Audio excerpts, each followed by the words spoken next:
o ministro Cássio Nunes Marques, do Supremo Tribunal Federal, ao votar na ação que analisa se governadores e prefeitos podem suprimir o direito ao culto a pretexto de combater a pandemia, lembrou que a missão máxima da Suprema Corte é proteger e zelar pelos direitos e garantias fundamentais do cidadão, mesmo em tempos de crise.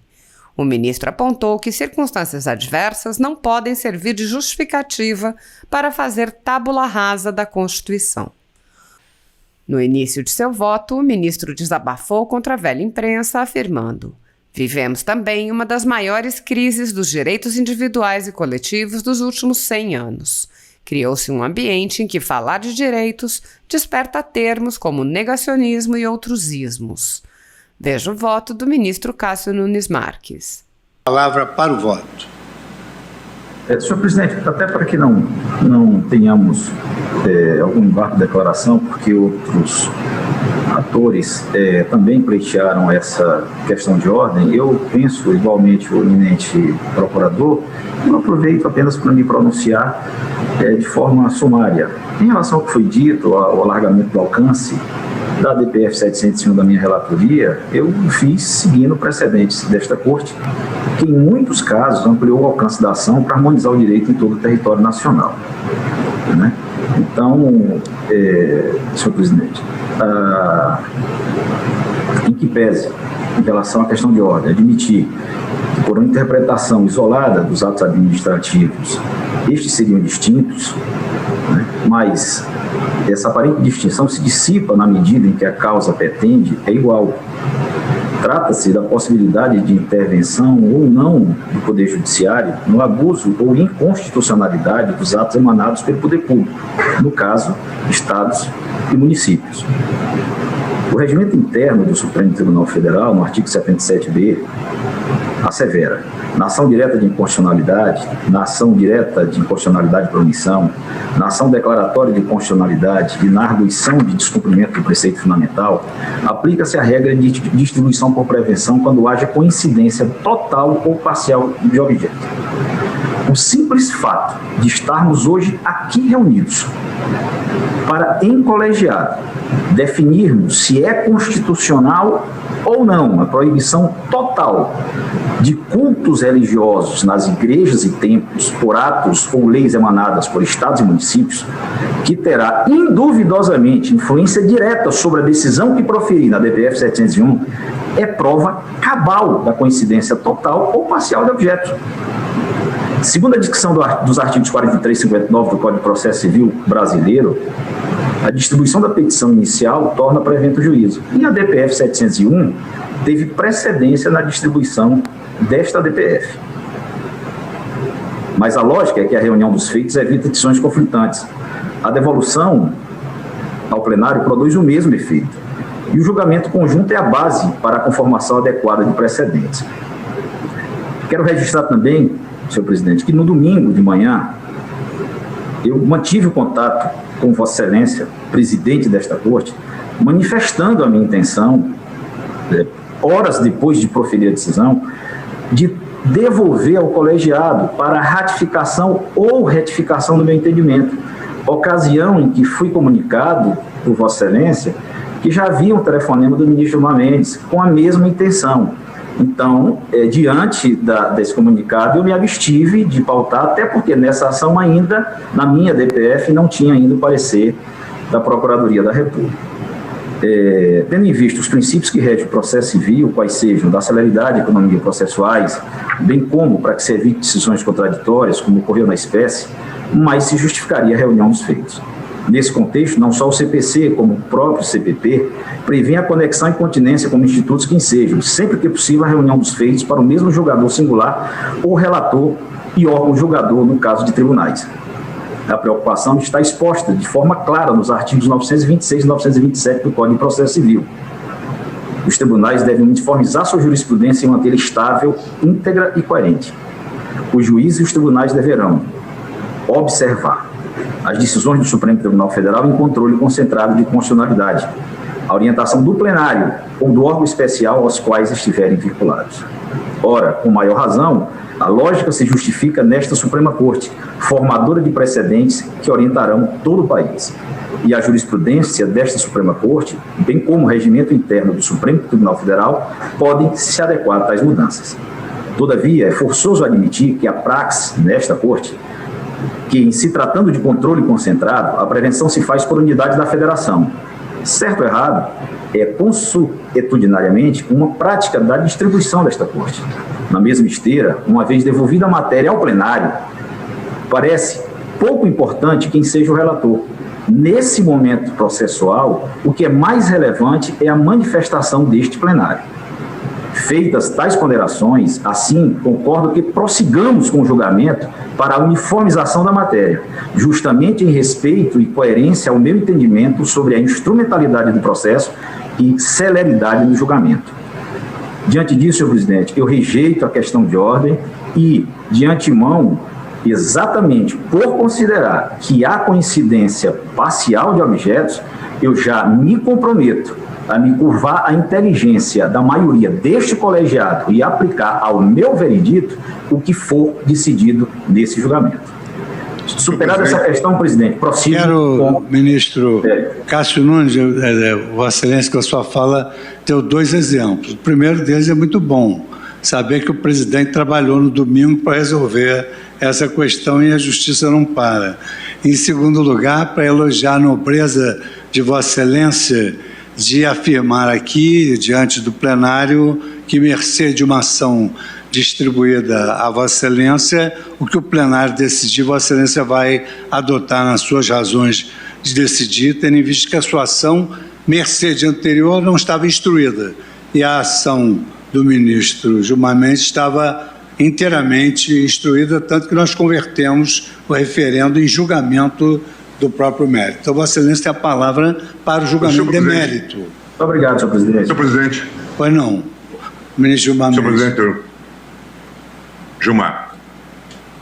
Não, só para deixar claro, para que não pairem dúvidas, o artigo 77b do regimento desse Supremo Tribunal Federal, e para que não surjam novas situações idênticas a essa, prescreve que na ação direta de inconstitucionalidade por omissão, na ação declaratória de constitucionalidade e na arguição de descumprimento do preceito fundamental, aplica-se a regra de distribuição por prevenção quando haja coincidência total ou parcial de objetos. Entendido que parcial de objetos é o ato normativo.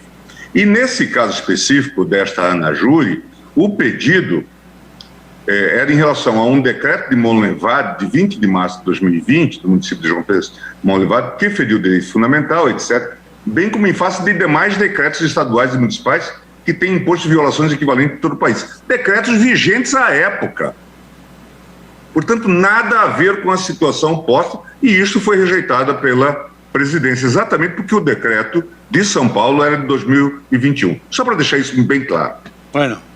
E quando houver concessão de liminar, o que se impõe desde logo é a afetação ao plenário para o referendo da liminar, antes mesmo de parecer de Procuradoria-Geral e de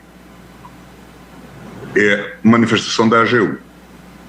Mas no seu caso, ministro Gilmar, já há esses pareceres, né? Já todos. Ah, sim. Então, com a palavra o ministro Nunes Marques para o mérito. Muito bem dito pelo ministro Gilmar, e eu corroboro, inclusive com a parte final, quando diz que devemos trazer ao plenário as liminares concedidas no controle concentrado. Todos nós, inclusive. Tenho ouvido constantemente a afirmação de que vivemos a pior crise sanitária dos últimos 100 anos. Não discuto isso. É verdade. Vivemos mesmo. Porém, me chama a atenção, como juiz constitucional, o fato de que vivemos também uma das maiores crises dos direitos individuais e coletivos dos últimos 100 anos. Isso também é preocupante. Como se isso não bastasse, criou-se uma atmosfera de intolerância, na qual não se pode mais falar sobre os direitos das pessoas, porque isso logo é taxado de negacionismos e outros ismos semelhantes, numa monótona cantilena que pretende transformar em óbvio o que é apenas uma opinião. A história mostra que é preciso ter muito cuidado com os consensos que tratam a perda dos direitos subjetivos como um pequeno detalhe no alcance de objetivos maiores. Manter os direitos sempre tem um custo, que eventualmente se mostra elevado. Na democracia, a ninguém é dado desobrigar o cumprimento da Constituição, ainda que temporariamente, para que se execute política pública que supostamente apenas pode ser concretizada se estiver livre das amarras impostas por direitos individuais. Um bom sinal de que é hora de intervir surge para o judiciário quando as restrições aos direitos passam a ser impostas, mesmo sem previsão na Constituição, por atos discricionários, sem critérios de coerência e sem prazo para acabar. Indago, até quando os direitos individuais podem ser restringidos e, em alguns casos, eliminados? Como disse o Justice Neil Gorsuch, no julgamento do caso Roman Catholic Diocese of Brooklyn versus Cuomo, mesmo que a Constituição tenha tirado férias durante a pandemia, isso não pode se tornar um ano sabático. A função de uma Corte Constitucional, mesmo em um ambiente de crise sanitária, política ou até econômica, é manter íntegra a Constituição, harmonizando os elementos contraditórios que, porventura, ameacem romper o equilíbrio dinâmico que o sistema normativo deve manter com o ambiente sociocultural em que deve ser aplicado. Para isso, em certos contextos, é possível a flexibilização de alguns direitos, de modo a preservar a saúde pública ou a economia pública, por exemplo. O que não me parece lícito é suprimir direitos constitucionalmente assegurados. Assim, na minha visão, seria constitucional, diante do direito assegurado no artigo 5º, inciso 6 da Constituição Federal e do princípio da razoabilidade, a limitação extrema da entrada de um fiel por vez em um templo, a depender das circunstâncias fáticas da crise. Mas não é constitucionalmente tolerável o fechamento e a completa supressão de garantia constitucional de liberdade de culto. A doença Covid-19 existe e é cruelmente mortal. Ela se propaga pelo contato interpessoal e, ao que tudo indica, a redução desses contatos diminui a possibilidade do contágio. Essas são premissas fáticas bem estabelecidas e até incontroversas. Porém, para que a sociedade minimamente funcione, é necessário, mesmo em tempos pandêmicos, que alguns setores não paralisem totalmente suas atividades. E a decisão sobre o que é ou não essencial é político-jurídica, embora deva, o quanto possível, ser inspirada por critérios científicos. A escolha do que sacrificar e do que preservar, funcionando, depende de inúmeros fatores. E quanto às liberdades constitucionais expressamente estabelecidas, é preciso que se respeite o seu núcleo essencial. Aqui temos os extremos positivos e negativos. Serviços de saúde e de alimentação não podem ser fechados, evidentemente, por força das próprias necessidades de sobrevivência física das pessoas. Por outro lado, as festas e os shows podem ser proibidos temporariamente, porque neles não somente há aglomeração, mas um contato interpessoal intenso, que potencializa a transmissão do vírus. Ademais, essas são atividades temporariamente prescindíveis. No meio desses extremos, há uma vasta zona cinzenta de serviços e atividades sociais que podem ser atraídas para um polo ou para outro, a depender das decisões das autoridades. O certo é que, mesmo as igrejas estando fechadas, nem por isso estará garantida a redução do contágio, dado que outras formas de contato interpessoal permanecerão ocorrendo normalmente. Os estados de São Paulo e de Minas obtiveram em março deste ano o mais elevado número de mortes por Covid-19 e ambos estavam com as igrejas fechadas. Então, qualquer estratégia administrativa e normativa que vise a minimização do contato social deve distribuir de forma proporcional e ponderada o ônus da pandemia, levando em conta os pesos que a própria Constituição Federal atribui aos direitos e liberdades nela contidos. A liberdade de culto e a proteção dos locais de culto e das liturgias tem previsão constitucional expressa. assegura a Constituição Federal do Brasil, no seu artigo 5º, inciso 6.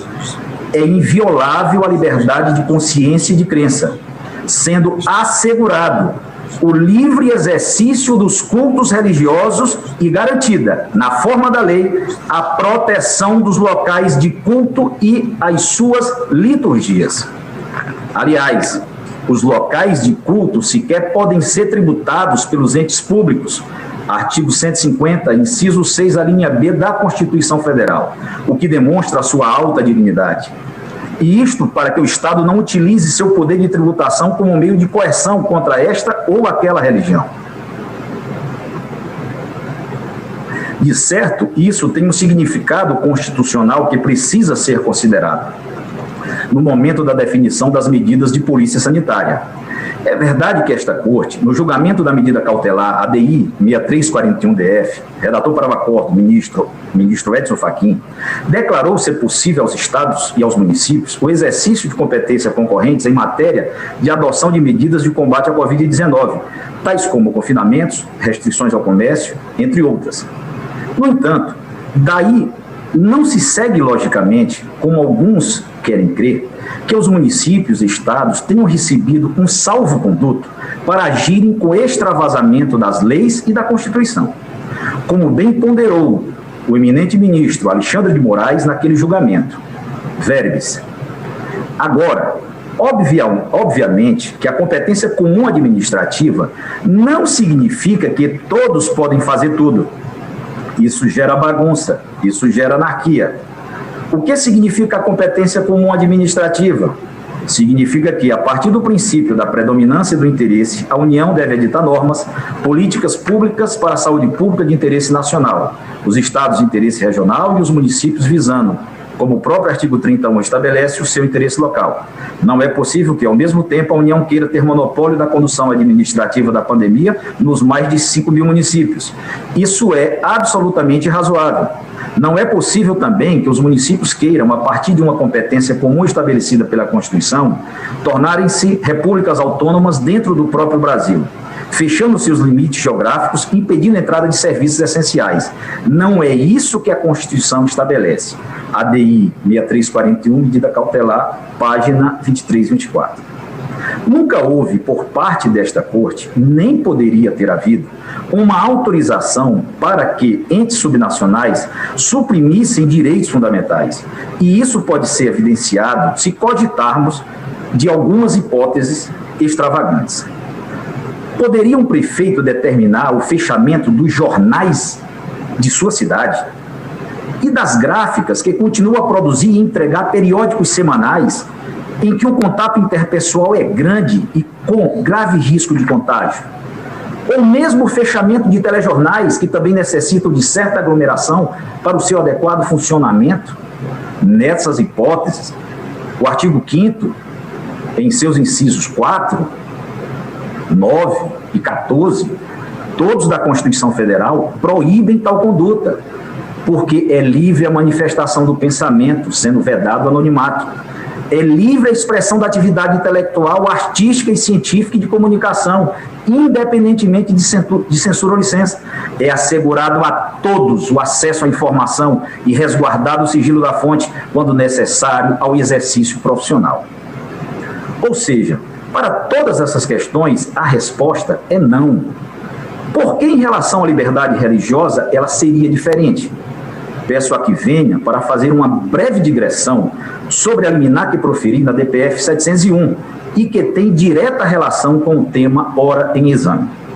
A liminar que deferi na DPF 701 e que não foi bem compreendida por alguns setores da sociedade, teve por objetivo afastar a possibilidade de supressão da liberdade de culto, é dizer, proteger tal garantia constitucional. Contudo, jamais foi uma ordem para abrir e lotar os templos religiosos. Estipulei, aliás, critérios tão rigorosos que, em alguns casos, foram até mais restritivos que a própria legislação local. Com efeito, nota-se do cotejo entre a decisão por mim proferida na DPF 701 e as diversas leis e decretos estaduais e municipais que muitos dos protocolos de segurança que determinei fossem seguidos sequer constavam dos diversos decretos estaduais e municipais mais liberais. Nesses casos, a decisão que proferi foi mais restritiva. Ou seja, antes de se impingir a pecha de qualquer caráter negacionista à minha decisão, é importante saber que a decisão que proferi buscou dotar os estados e municípios de parâmetros seguros, por vezes até mais rigorosos, para que a garantia constitucional da liberdade religiosa e de culto fossem doravante exercidas de forma mais cautelosa. Ao contrário do que alguns veículos de comunicação noticiaram, não determinei a reabertura imediata, pura e simples dos templos. Claro que não. Existe uma enorme diferença entre mandar abrir e garantir que não se feche. Minha decisão está alinhada a essa segunda hipótese. Até porque em muitos estados e municípios já havia autorização prévia de funcionamento dos respectivos governos. De qualquer forma, havia alguns estados e diversos municípios com estabelecimentos religiosos completamente fechados, aí demonstrada a necessidade da liminar. É dizer, houve uma permissão, uma autorização para que os estabelecimentos religiosos pudessem abrir, desde que observasse a capacidade reduzida a 25% de lotação e que fossem adotadas medidas preventivas de segurança reconhecidamente eficazes, que especifiquei no meu pronunciamento. Torno assim a insistir que a decisão adicionou padrões mínimos de segurança aos que muitos decretos estaduais e municipais já reconheciam. Aí chamo a atenção, senhoras e senhores ministros e ministras, e quem mais nos assiste.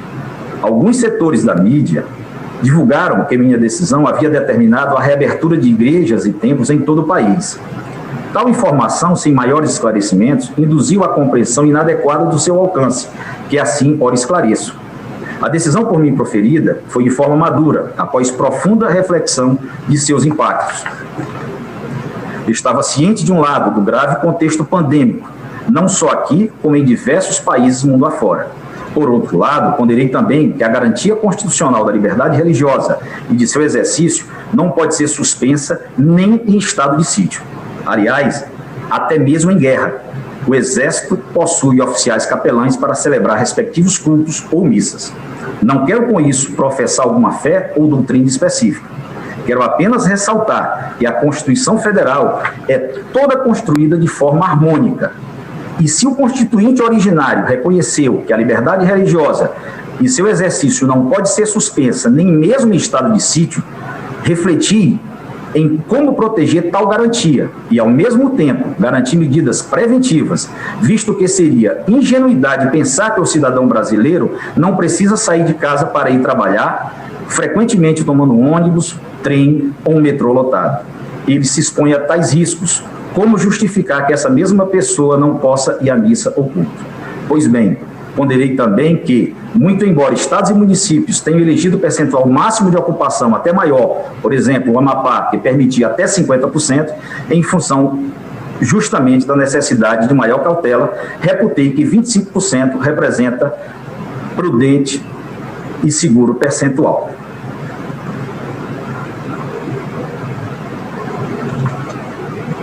Senhores e senhoras, ministros, ministras. No decorrer da semana, parte da mídia, em razão da decisão que proferi, me alcunhou de negacionista, insensível e até mesmo de genocida. E, como acabei de falar, eu sou adepto do consequencialismo jurídico e tenho por hábito, sempre que possível, fazer análise da consequência das minhas decisões.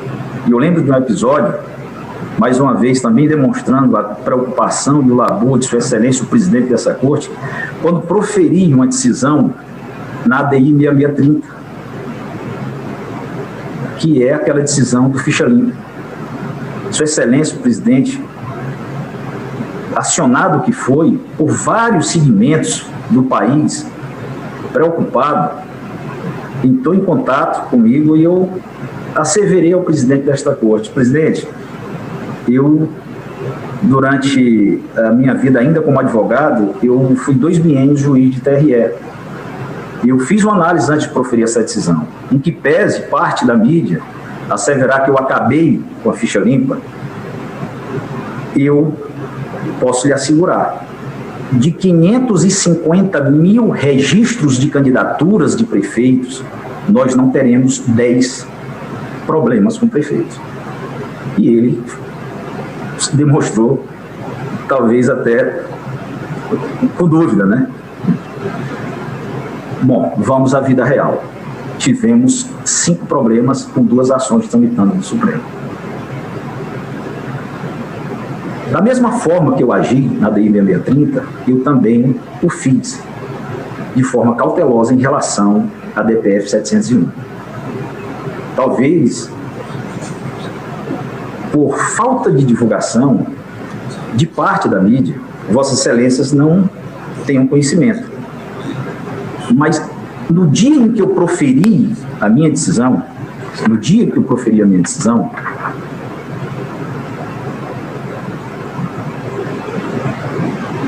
simplesmente 22 unidades da federação, 22 unidades das 27 unidades da federação, 21 estados brasileiros e o Distrito Federal possuíam decreto permitindo cultos em igrejas e templos. Quando eu proferi a minha decisão, nós tínhamos 19 das 26 capitais permitindo cultos em igrejas e templos presenciais. E faço isso, senhor presidente, com a vossa permissão, em tom, inclusive, de desabafo. Em momento algum, mesmo convicto de estar ali protegendo a Constituição brasileira, o fiz remando contra o bom senso dos gestores brasileiros. Simplesmente 85% dos estados brasileiros e 75% das capitais brasileiras, naquele momento em que eu proferi a decisão, já autorizavam cultos presenciais nas igrejas e templos brasileiros. Mas essa estatística foi ignorada. E a partir daquele momento, quem autorizou. Foi atribuído a mim essa autorização. Bom, senhor presidente, volto ao voto. De acordo com o levantamento que fiz, 22 unidades da federação e 19 capitais dos estados permitiam a realização de missas, cultos e eventos religiosos, mesmo antes da decisão liminar proferida por mim.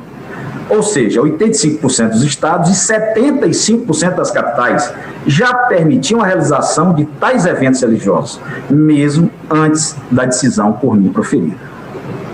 A esmagadora maioria do país, portanto, permitia a realização de cultos, missas e eventos religiosos, porém, muitas vezes sem a adoção de todas as medidas preventivas sanitárias recomendadas, tais como a prévia aferição de temperatura ou a capacidade máxima de 20% de ocupação do estabelecimento. Da mesma forma, nas capitais, os cultos e missas eram liberados. Segundo o jornal Globo, nas 22 das 26 capitais já havia autorização para a realização de eventos religiosos. Faça a leitura da matéria, jornal Globo, em que eu menciono a data.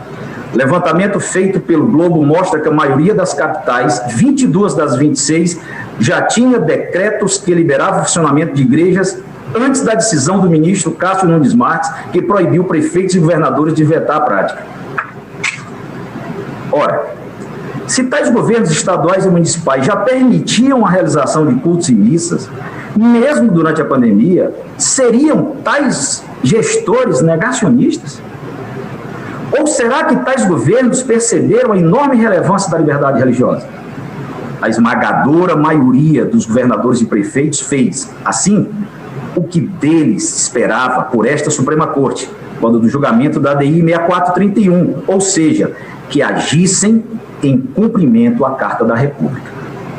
E aí, convido os senhores ministros a refletir sobre o que ocorreria caso julgássemos pela possibilidade de restrição da liberdade religiosa.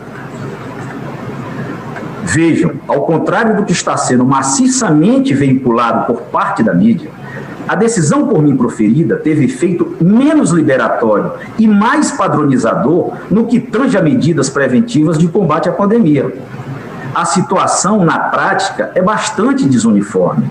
Enquanto alguns estados permitem a realização de eventos com até 50% da ocupação de espaços nos templos, outros permitem 30%. Outros, é bem verdade, com 10%. E com 10 pessoas. Às vezes, exige-se aferição prévia de temperatura. Às vezes, não. Repito que alguns estados previram um percentual máximo de ocupação maior do que o determinado em meu pronunciamento na DPF 701, que é de, no máximo, 25% de ocupação. Ou seja, em aproximadamente um terço dos estados da federação, o percentual de ocupação era seguramente maior do que o limite fixado na minha decisão, que buscou traçar parâmetros mínimos de segurança para o exercício da liberdade de culto que estava sendo exercida nesses estados.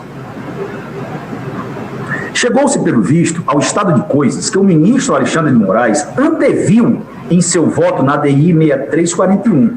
Ou seja, cada um dos estados ou municípios acabou adotando as regras que entendeu mais conveniente, instituindo, como bem salientou Sua Excelência, repúblicas autônomas dentro do território nacional. E o pior, por vezes, tolhendo completamente a garantia constitucional da liberdade religiosa e de seu exercício. A decisão que proferi na DPF 701 tão somente garantiu minimamente o exercício constitucional da liberdade de culto, enquanto durar a pandemia. O estado do Rio Grande do Sul, por exemplo, já previa a abertura de templos para cultos e missas, porém, com um percentual um pouco maior do que o mencionado no meu pronunciamento da DPF 701. Após a referida decisão, o governo do estado do Rio Grande do Sul alterou o percentual de 10% para 25% da capacidade de lotação. Nesse mesmo contexto, nos estados do Amapá, Maranhão e Paraíba, havia prévia autorização do governo local para que cultos, missas e celebrações religiosas em geral pudessem ser realizados com capacidade de lotação de 50%, ou seja, exatamente o dobro daquilo que determinei na DPF 701. Em suma, bem ao contrário do que foi propagado, já havia autorização da maior parte dos governos estaduais e suas respectivas capitais para a abertura dos templos, muitas vezes com taxa de ocupação até maior do que aquela que instituí no meu pronunciamento. Voltando ao caso dos autos, reafirmo que esta Suprema Corte tem por missão máxima proteger e zelar pelos direitos e garantias fundamentais do cidadão, previsto na Constituição Federal, mesmo em tempos de crise. Friso que não estamos tratando aqui apenas do brasileiro que seja católico, evangélico, muçulmano ou de religiões de matriz afro-brasileira. A Constituição Federal protege a todos, indistintamente. E é para eles, para esta sociedade multicultural, que este julgamento é realizado. Volta-se para o cidadão brasileiro, qualquer que seja a sua crença. Se o cidadão brasileiro quiser ir ao seu templo, igreja ou estabelecimento religioso para orar, rezar, pedir, inclusive pela saúde do próximo, ele tem direito a isso, dentro de limites sanitários rigorosos. É a Constituição que lhe franqueia essa possibilidade. Para quem não crê em Deus, isso talvez não tenha lá muita importância. Mas para a grande maioria dos brasileiros, tal direito é relevante. Dados do IBGE apontam que pelo menos 80% da população brasileira declarou-se cristã no censo de 2010. Ou seja, se somos aproximadamente 212 milhões de brasileiros, quase 170 milhões são cristãos. A garantia do artigo 5º, inciso 6 da Constituição Federal é dirigida a todos. O Brasil recebeu colonização não só dos portugueses, majoritariamente católicos, mas também dos africanos, que cultuavam a religião de seus ancestrais. Posteriormente, recebemos imigrantes dos mais diferentes países e religiões, europeus, como alemães e italianos, bem como árabes, judeus, asiáticos e tantos outros. E essa sociedade plural, com suas diferentes crenças, tem os seus direitos tutelados na Constituição Federal do Brasil. Tamanha é a importância da religião na vida do ser humano, que a maior parte das constituições das democracias protege a liberdade de religião. Fosse algo desimportante, não figuraria tão assiduamente em textos constitucionais. Ressalto que abril, por exemplo, é um mês importante não só para o cristão, a Páscoa, mas também para o judeu, o Pessah, e para o islâmico ou muçulmano, o Ramadã. É lícito negar ao cidadão brasileiro que trabalha durante toda a semana, tomando transporte coletivo lotado, de ir ao seu templo, igreja, mesquita ou outro estabelecimento rezar, orar e comungar no final de semana? Certamente tal negativa não pode ser desta Suprema Corte. Num contexto de conflito da liberdade religiosa com as exigências sanitárias do momento, o que penso ser possível é a interpretação harmônica na preservação do direito fundamental à liberdade religiosa por meio da razoabilidade, da proporcionalidade e da concordância prática, submetendo o exercício da liberdade religiosa, especialmente a de culto, a balizas mínimas de segurança sanitária. Rememoro aqui outro trecho do voto do ministro Alexandre de Moraes nos autos da ADI 6341.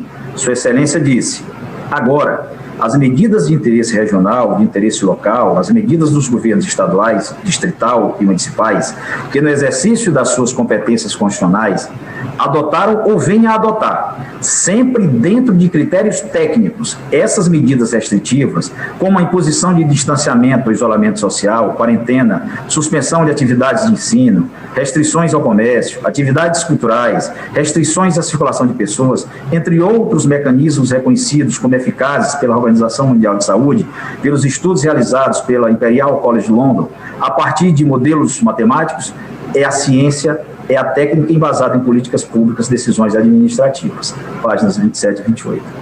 O ministro, acertadamente, refere-se à Organização Mundial da Saúde, OMS, como embasamento seguro e científico para a adoção de políticas públicas e decisões administrativas.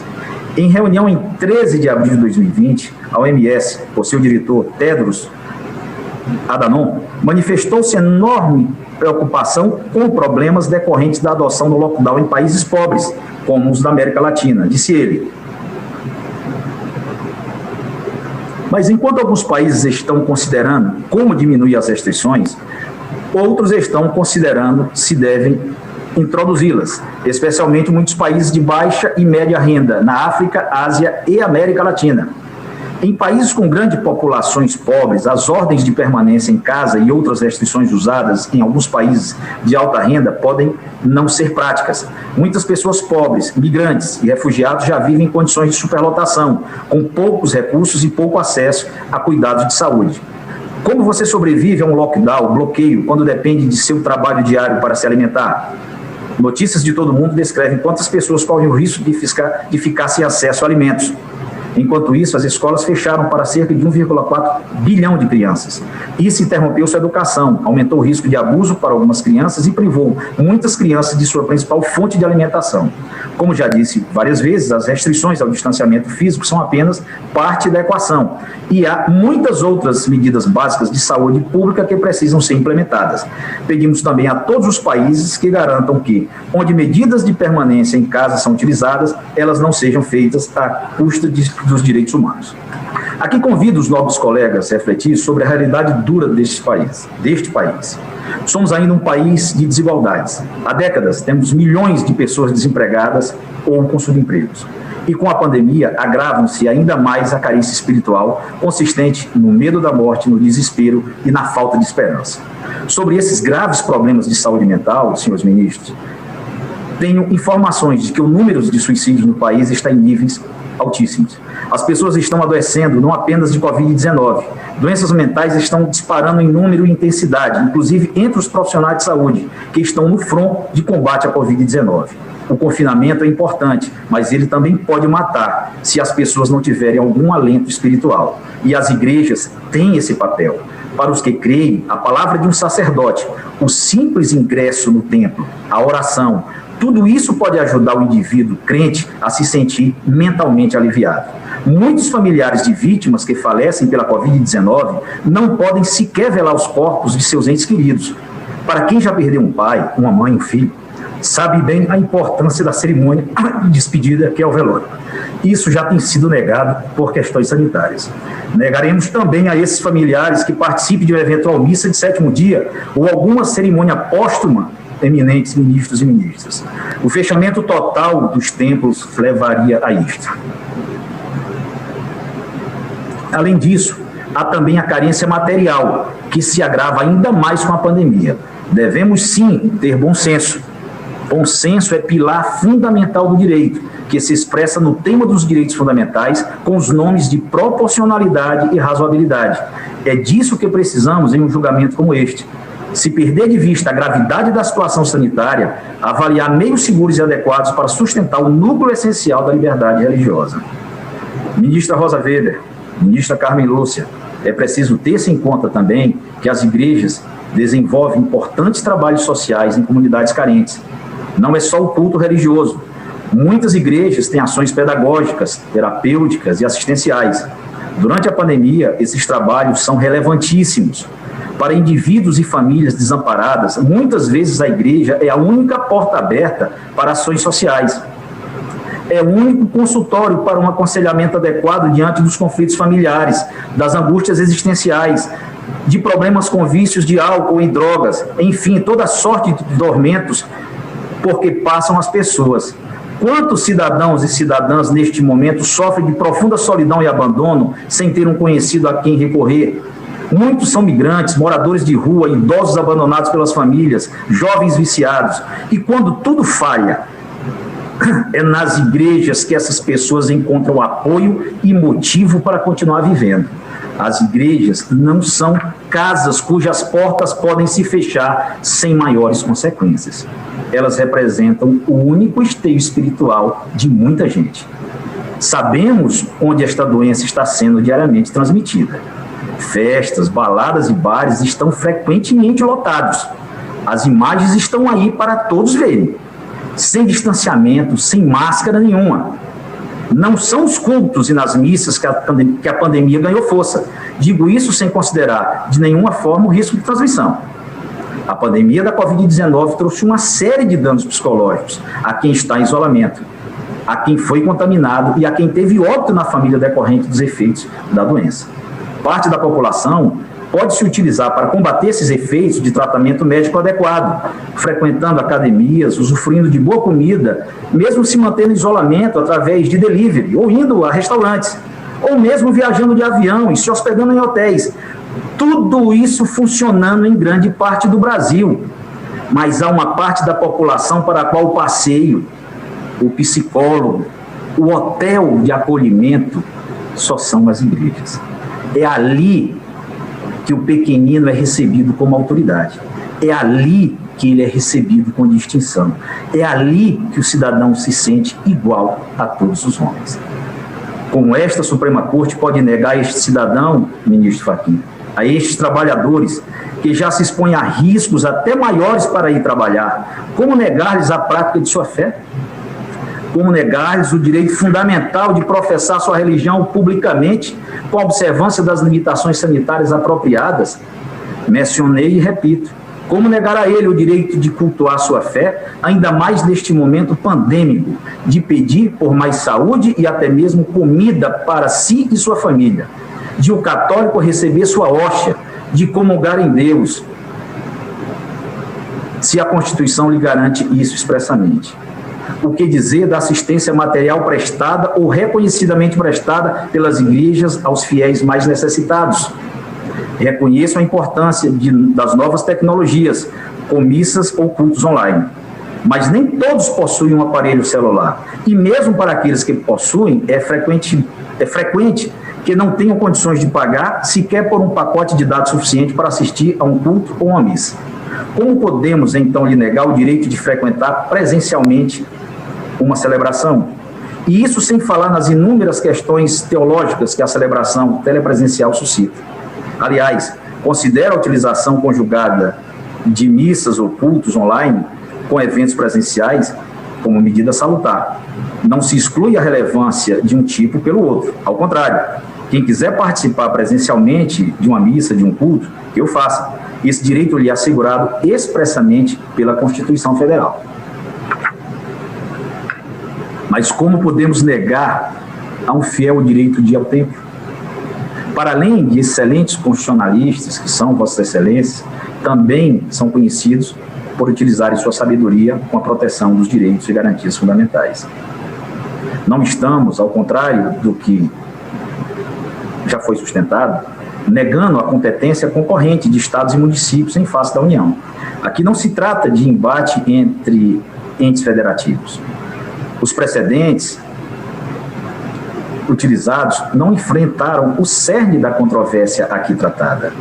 Hoje, esta Suprema Corte se depara com a necessidade de garantir ao cidadão o exercício de sua liberdade religiosa e de guardar e proteger a Constituição do Brasil num contexto de grande complexidade. A questão realmente não é simples. No país, a liberdade de culto e respectivo exercício é cláusula pétrea, ou seja, é de tamanha grandeza e importância que nem mesmo emenda constitucional poderá restringir tal direito. Propõe, então, a seguinte reflexão. Se nem mesmo uma emenda constitucional originada do Parlamento poderia abolir o direito fundamental à liberdade de culto, como podemos reconhecer a constitucionalidade de uma lei ou decreto, ou até mesmo de um decreto municipal que eu faça?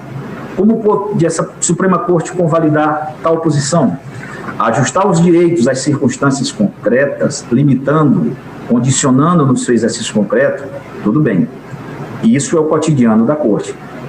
Mas eliminar o exercício do direito? Reitero que na ADI 6341 não se enfrentou o tema sob o ângulo da liberdade religiosa e sobre nenhuma restrição de direito ou garantia fundamental. E o ministro Alexandre de Moraes, de forma contundente, bem apontou as nuances que agora enfrentamos. Severou Sua Excelência. Isso é possível no âmbito, repito, de suas competências constitucionais aos estados e municípios. De qualquer extravasamento, nisso não deve decorrer a quebra do nosso federalismo. Não é porque o município ou um estado eventualmente exageraram ou venham a exagerar que nós devemos, então, romper a autonomia dos estados e municípios e acabar com o federalismo. A justiça, aí sim, deve anular essas decisões. E cito exemplificativamente o Tribunal de Justiça de São Paulo, que já anulou 28 decisões de prefeitos municipais que, exorbitando a sua competência administrativa local, quase que declararam a independência do município em relação à União. Obviamente, isso não faz parte do federalismo. Um município, ou mesmo um estado, impedir que se utilize uma rodovia, mesmo que a rodovia seja estadual, mas uma rodovia essencial para o abastecimento da população, isso transcende o interesse local. Aí nós temos o interesse nacional, competência da União. Só que aí, caso a caso, deve ser analisado. ADI 6341, página 28. O reconhecimento da competência concorrente aos entes da federação naturalmente veio gravado pelo encargo de que o exercício dessa competência se dê dentro das balizas constitucionais. É dessas balizas que estamos tratando. Não desconheço as competências locais, muito menos o respeitável precedente deste tribunal. Mas entendo, data máxima vênia, dos que pensam diferente, não poder aceitar as consequências imoderadas que se lhe possa atribuir. Essa interpretação que assume que a competência para legislar implica a imunização do controle judicial é evidentemente equivocada. O reconhecimento por essa Suprema Corte de competência e responsabilidade concorrente dos estados e municípios no combate à pandemia não obstrui o princípio da inafastabilidade da jurisdição, prevista no artigo 5º, inciso 35 da Constituição Federal. A lei não excluirá da apreciação do Poder Judiciário lesão ou ameaça de direito. Isto é, uma vez que haja ameaça ou violação à Constituição Federal, esta Suprema Corte tem o dever de analisá-la. E no precedente acima mencionado, ADI 6341, em primeiro lugar, o Supremo Tribunal Federal não apreciou a validade em concreto do conteúdo de atos específicos, já praticados por governos locais, mas apenas admitiu a competência em abstrato para a edição desses atos em matéria de controle sanitário da pandemia de Covid-19. Em segundo lugar, o precedente firmou a competência, mas não validou previamente o conteúdo dos futuros atos de governos locais. Ficou claro, assim, que nenhuma imunidade jurisdicional foi concedida por esse tribunal aos atos de governos locais que veiculem medidas de combate à pandemia de Covid-19. Tais atos, como quaisquer outros atos administrativos ou legislativos, estão sujeitos ao jogo normal das ações e dos recursos que a Constituição e as leis prevêem.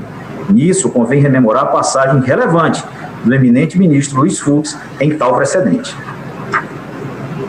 Disse Sua Excelência: em caráter opter dictum, entendo que devam ouvir as agências reguladoras por falta de expertise quanto às atividades essenciais, porque as atividades meio também são consideradas atividades conducentes à atividade fim, e também a interpretação conforme dada pelo ministro Alexandre à linha B do artigo 3º da lei alterada pela medida provisória, página 88. Sua Excelência faz importante consideração não só que pode ser atividade essencial, como também a oitiva de agências reguladoras em apoio. No caso, a norma constitucional que prevê a liberdade religiosa e seu exercício, conforme artigo 5º, inciso 6 da Constituição Federal. E, volto a repetir, é inviolável a liberdade de consciência e de crença, sendo assegurado o livre exercício dos cultos religiosos e garantida, na forma da lei, a proteção aos locais de culto e às suas liturgias. Assim, embora se observe uma tentativa de interditar qualquer debate sobre essas medidas sanitárias, como se elas fossem dogmas, tais atos do poder público em absolutamente nada diferem daqueles que diuturnamente são praticados no âmbito das várias esferas de governo. No que diz respeito especificamente ao caso da liberdade religiosa, em sua acepção ampla, abrangendo tanto a liberdade de consciência e de crença como a de culto, quer me parecer que tem havido uma profunda incompreensão do fenômeno religioso, que tem levado à subestimação do valor constitucional da religião. A nossa Constituição, de fato, é laica de modo que o Estado permaneça separado das igrejas. Artigo 19.1. Não discuto isso. Porém, daí não se extrai a consequência de que a Constituição tratou a religião como atividade social qualquer ou menor. Assim não fez. Desde o preâmbulo, quando os constituintes disseram, em outubro de 1988, que outorgavam a Constituição sob a proteção de Deus, passando pelo respeito às convicções religiosas, artigo 5º, inciso 8, acumulado com o artigo 143, parágrafo 1º, pelo reconhecimento do casamento religioso, artigo 226, parágrafo 2º, pela admissão do ensino confessional, artigo 210, parágrafo 1º, pela imunidade tributária dos templos, artigo 150, inciso 6, a linha B. A todo momento, o texto da Constituição dá provas de que considera a religião uma expressão humana, com alta dignidade social e cultural.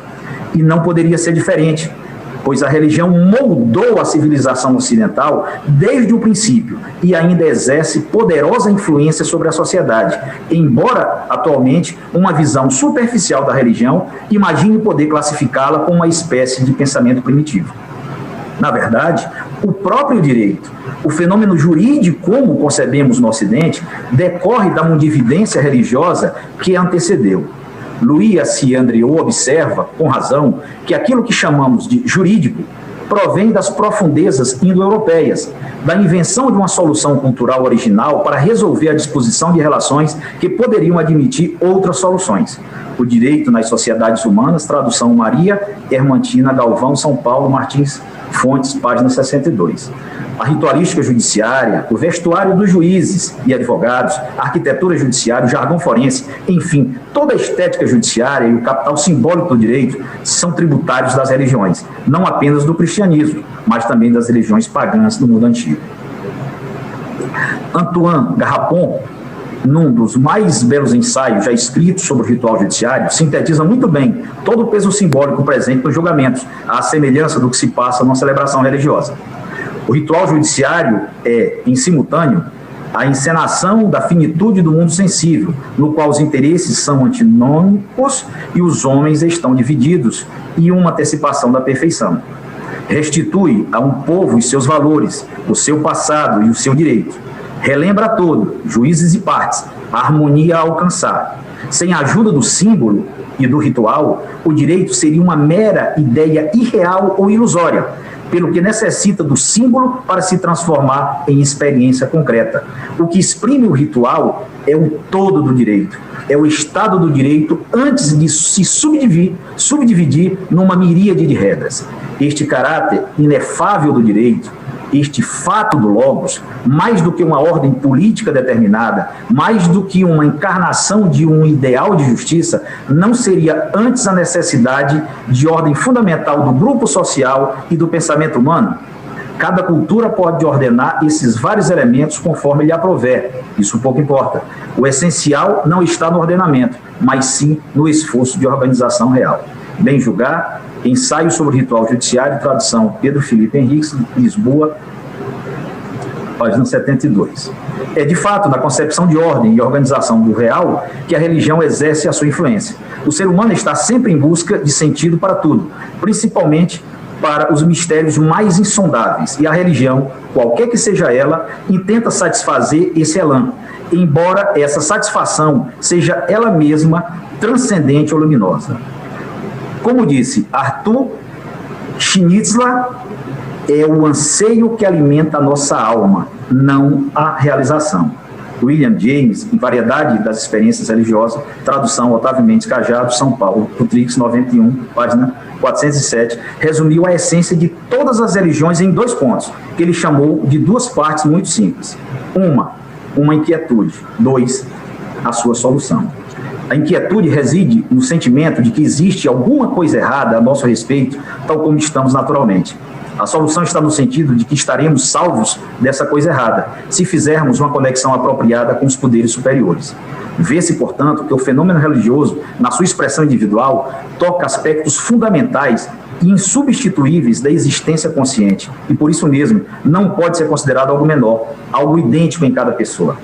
O século XXI, diversamente do que se poderia supor, tem revelado notório fortalecimento do sentimento religioso em várias partes do mundo. E o debate judicial sobre a possibilidade de um Estado interditar completamente o acesso aos templos religiosos durante a pandemia de Covid-19 bem demonstra que a religião está viva e a forma como o poder público lida com esse importante fenômeno social não é tema de interesse exclusivamente local. O debate se estabeleceu não só aqui no Brasil. É importante mencionar que na Europa também se vive fase aguda da pandemia. Mesmo assim, nesta Páscoa, na Alemanha, no Reino Unido e na Holanda, os templos permaneceram abertos e a celebração de cultos foi permitida, conquanto com público reduzido e a utilização de algumas medidas de prevenção, como o uso de máscaras e distanciamento social. Aliás, a chanceler da Alemanha, Angela Merkel, que anteriormente planejava adotar plano de bloqueio, publicamente admitiu que isso era um erro e assumiu a responsabilidade final pela reviravolta. Também na França, que vive um período de lockdown, cultos foram realizados em sua respectiva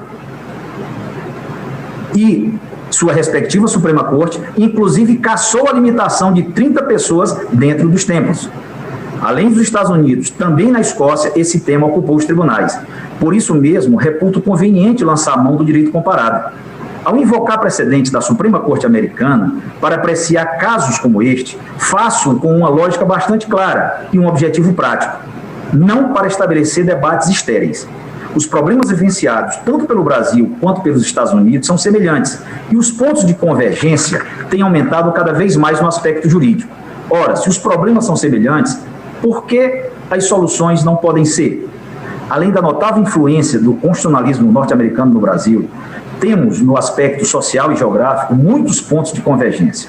Brasil e Estados Unidos são países com grandes populações cristãs, com vastas áreas territoriais, com diferenças regionais importantes, que sofrem pesadamente com a pandemia da Covid-19, que têm diferentes disciplinas locais para lidar com a preservação do contágio da doença e que têm previsão constitucional expressa sobre a liberdade de culto religioso.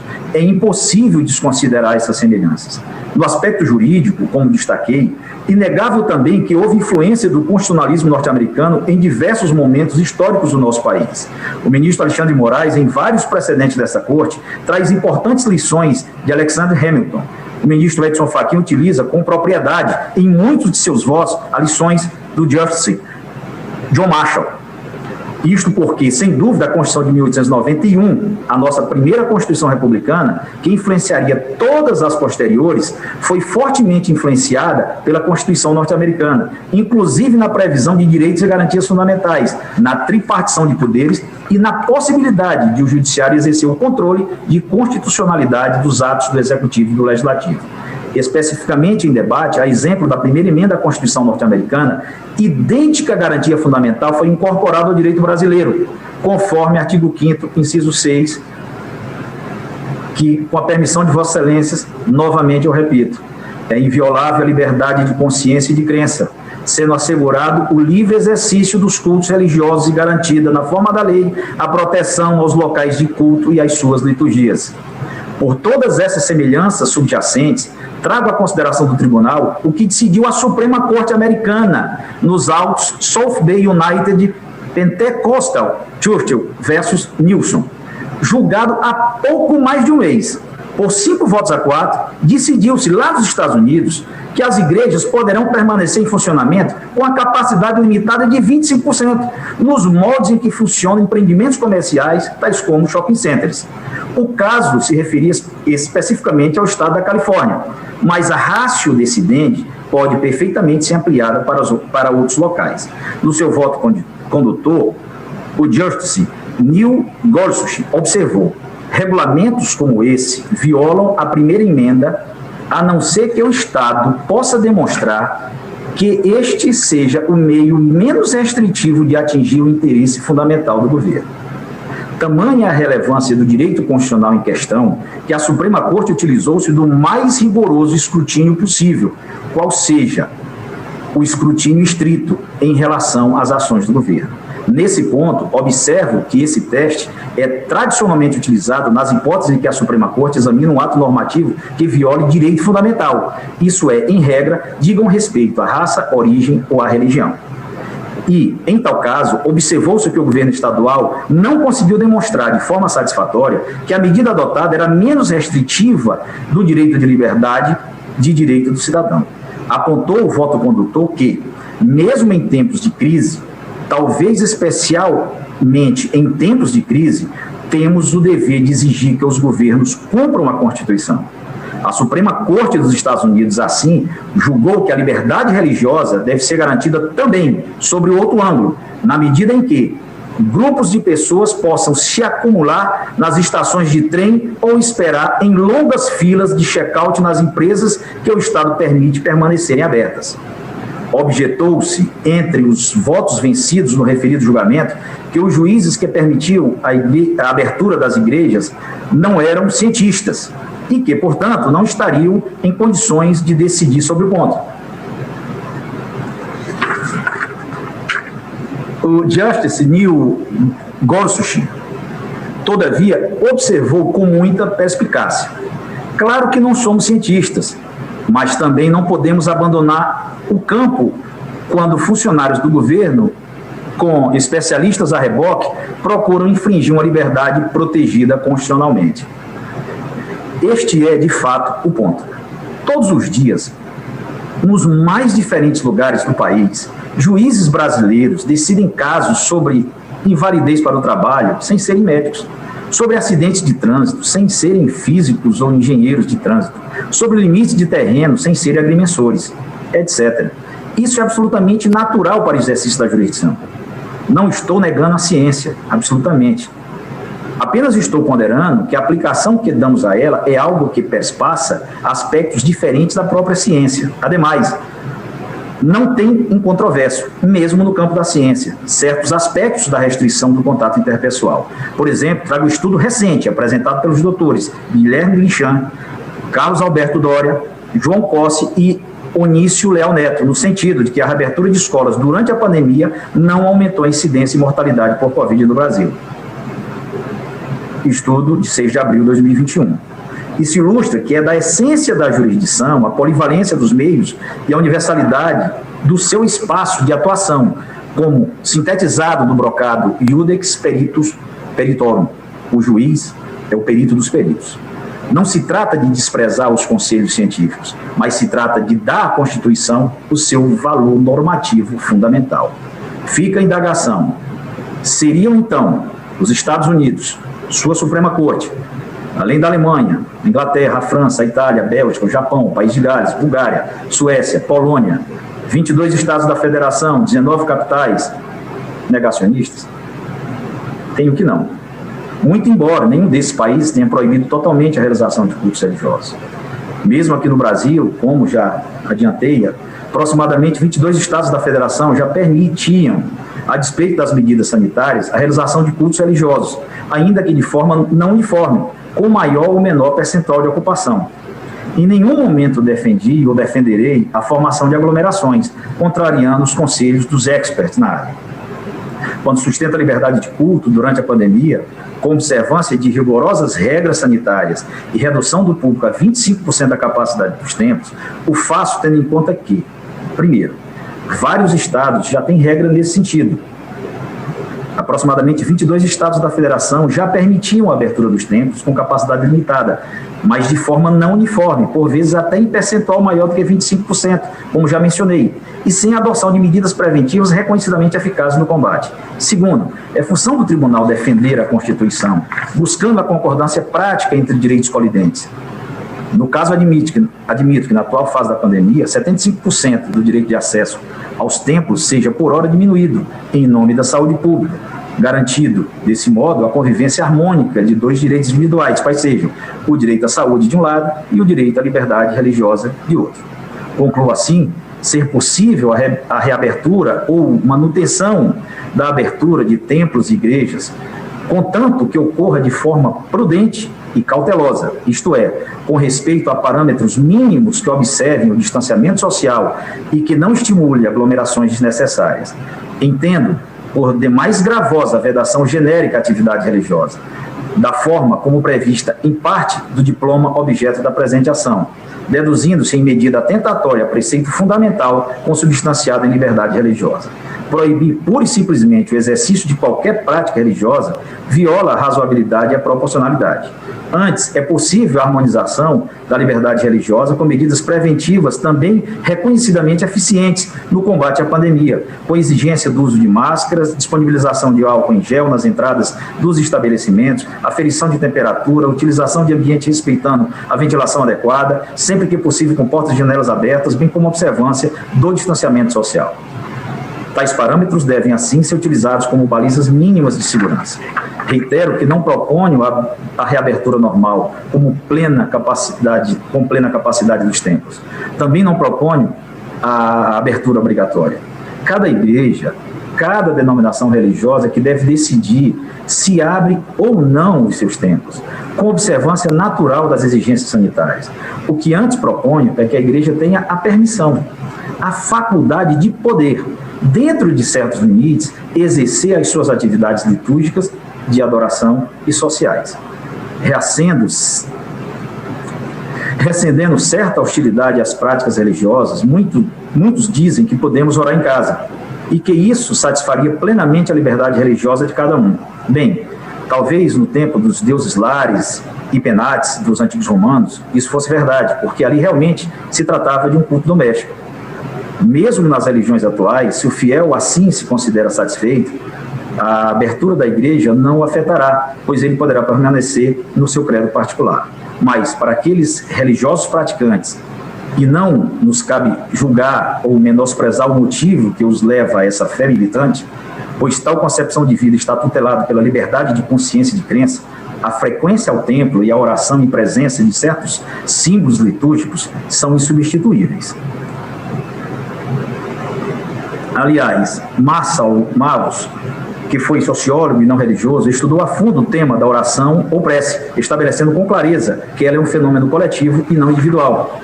A oração é social não somente por seu conteúdo, mas ainda por sua forma. Suas formas são de origem exclusivamente social. Ela não existe fora de um ritual. Não falamos dos primitivos formalismos onde disporíamos de um jogo demasiado belo para estabelecer nossa tese. Mas mesmo nas mais elevadas religiões, aquelas que chamam todo mundo à mesma oração, a massa dos fiéis só se serve das coletâneas consignadas. Não somente o texto é tradicional, mas vem materializar-se no livro, o livro. De outro lado, as circunstâncias, o momento, o lugar onde as orações devem ser ditas, a atitude que é mistério assumir, são rigorosamente fixados. Assim, mesmo nas religiões que dão o máximo espaço à ação individual, toda prece é um discurso ritual, adaptado a uma sociedade religiosa. Ensaio de Sociologia, tradução Luiz João Gaio. São Paulo, Perspectiva 2013, página 245 e 246. Já encaminhando para o final, Jorge Miranda explica que a liberdade religiosa, para ser usufruída, demanda do Estado uma atitude de indiscutível neutralidade em relação à religião, tanto do ponto de vista do indivíduo como da coletividade. Vélez, a liberdade religiosa não consiste apenas em o Estado a ninguém impor qualquer religião ou a ninguém impedir professar determinada crença. Consiste ainda, por um lado, em o Estado permitir ou propiciar a quem seguir determinada religião o cumprimento dos deveres que dela decorrem, em matéria de culto, de família ou de ensino, por exemplo, em termos razoáveis. E consiste, por outro lado, e sem que haja qualquer contradição, em o Estado não impor ou não garantir com as leis o cumprimento desses deveres. Tampouco o fenômeno possui expressão meramente individual, e ele é também um fenômeno comunitário. As pessoas vivem-no em conjunto, prestam culto em conjunto e sentem mesmo que a religião implica uma relação umas com as outras pessoas. A liberdade religiosa é também a liberdade de confissões religiosas. Se o Estado, apesar de conceder aos cidadãos o direito de terem uma religião, os puser em condições que os impeçam de a praticar, aí não haverá liberdade religiosa. Manual de Direito Constitucional, segunda edição, editora Coimbra, Coimbra 93, tomo 4, página 359. O oferecimento da solução doméstica como alternativa para a liberdade de culto é, na verdade, uma forma indireta de negar-se a liberdade de culto. Basta, para ilustrar essa afirmação, lembrando-nos da nossa Constituição Imperial de 1924, que no seu artigo 5º aparentemente consagrava a liberdade religiosa, no entanto, tolerando a existência de templos e de cultos exteriores apenas para os católicos. Artigo 5º. A religião católica apostólica romana continuará a ser a religião do Império. Todas as outras religiões serão permitidas com seu culto doméstico ou particular em casas, para isso destinadas, sem forma alguma exterior do templo. Ao tratar o serviço religioso como não essencial, estados e municípios podem, por via indireta, eliminar cultos religiosos, suprimindo o aspecto absolutamente essencial da religião, que é a realização de reuniões entre os fiéis para a celebração de seus ritos e crenças. A proibir categórica de cultos não ocorre sequer em estado de defesa ou estado de sítio, como poderia ocorrer através de atos administrativos locais. Certo que as questões sanitárias são importantíssimas e devem ser, sim, observadas, mas, para tanto, não se pode fazer tábula rasa da Constituição. Admito que a solução deve ser incômoda, sobretudo ante os consensos científicos, que são a todo momento referidos. Mas, se o intérprete da Constituição não encontra nenhuma norma incômoda, se todas lhe parecem sábias e cientificamente adaptáveis, então é provável que o intérprete não seja, na verdade, não esteja apenas interpretando, mas sim criando uma Constituição a seu gosto. A religião, assim como a família, é historicamente anterior à ciência, ao Estado e a toda a indústria humana. Se estamos aqui usufruindo dos progressos científicos, industriais e da organização estatal, devemos isso, em alguma medida, ao pensamento religioso, que resgatou o gênero humano da escravidão dos sentidos. O fato de hoje o pensamento religioso parecer ingênuo e supersticioso, por não estar inteiramente submetido aos parâmetros metodológicos da ciência, não deve ser motivo para desprezá-lo, pois foi ele que, como uma força biopsicológica orgânica profunda, arrancou-nos da selva primitiva e nos deu a arte, a filosofia e o pensamento. Como explica Julien Henriet, em Ciência das Religiões Histórica, Historiografia, Problemas e Método, Voz 219, página 120, foi no final do Neolítico, quando o homem começou a olhar com insistência para o céu, no crescente fértil, que começaram a aparecer os deuses. Ali surgiu o embrião de quase tudo que conhecemos e hoje fruímos como obras da civilização. O espírito humano não se resume à ciência. A poesia, a música, o teatro, as artes, a religião são formas apreciáveis de resposta do espírito humano às perplexidades da vida e da morte, da ordem e do caos. E isso não pode ser subtraído às pessoas sem retirar-lhes a humanidade. Enquanto não houver explicação científica para tudo que há, e creio que nunca haverá, essas expressões humanas deverão permanecer como refúgios de contemplação, paz e harmonia entre os seres humanos e entre o gênero humano e as misteriosas forças naturais que o rodeiam. Ante o exposto, peço a mais respeitosa vênia ao eminente relator para, superada a questão de ordem, julgar procedente a ação e, declarando inconstitucional o disposto no artigo 2, do artigo 2º, inciso 2, da linha A, do decreto 65.563, de 12 de março de 21 do Estado de São Paulo. Tendo em vista o caráter unitário da tese jurídico-constitucional discutida, que deve ter solução idêntica quanto a todos os entes da Federação, proponho que, por efeito expansivo, a mesma solução seja adotada para todo o território nacional, de modo que os demais estados, Distrito Federal e municípios devam abster-se de editar ou exigir o cumprimento de decretos ou atos administrativos locais que proíbam completamente a realização de celebrações religiosas presenciais por motivos ligados à prevenção da Covid-19.